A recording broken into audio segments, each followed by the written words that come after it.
Hello everyone, today is March 2 and it is Holy here in Nepal. I am cooking right now for our lunch, sinigang na isda with kimchi, some kind of new version.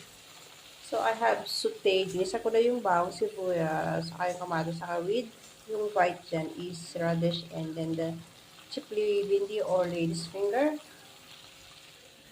the piece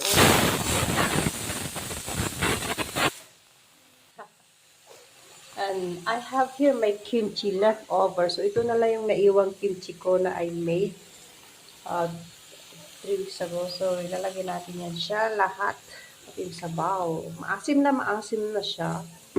So, this is very sour already. So, it's good for making soup. Maasim. So, that's why I have called it my own version. Kimchi. Sinigang with kimchi. Yan. So, lagyan natin ng maraming tubig. Alam mo naman, soup naman kasi siya. So, put a lot of water.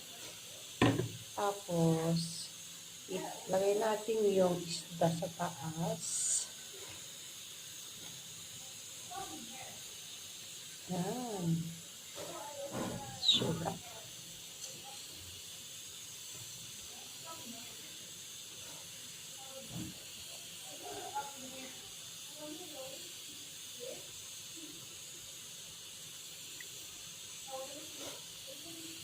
Okay. So, hayaan na lang natin kumulo yan.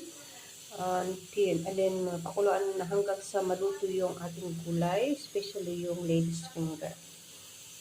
Mga around 10 to 15 minutes siguro. Yan, tikman natin po yung ating sabaw.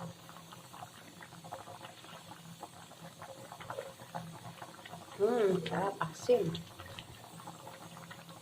Dahil maasim na siya, you need to put lemon or sinigang mix pampaasim. Kasi yung kimchi nga, super asim na siya, though it's not so many.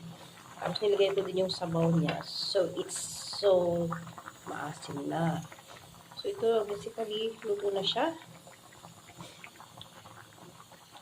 Ready for lunch. Nice. Luto talaga siya. Yummy. Smoker lang. Kunti yung bowl natin ng konti para matanggal yung lasa ng isda papunta sa sabaw.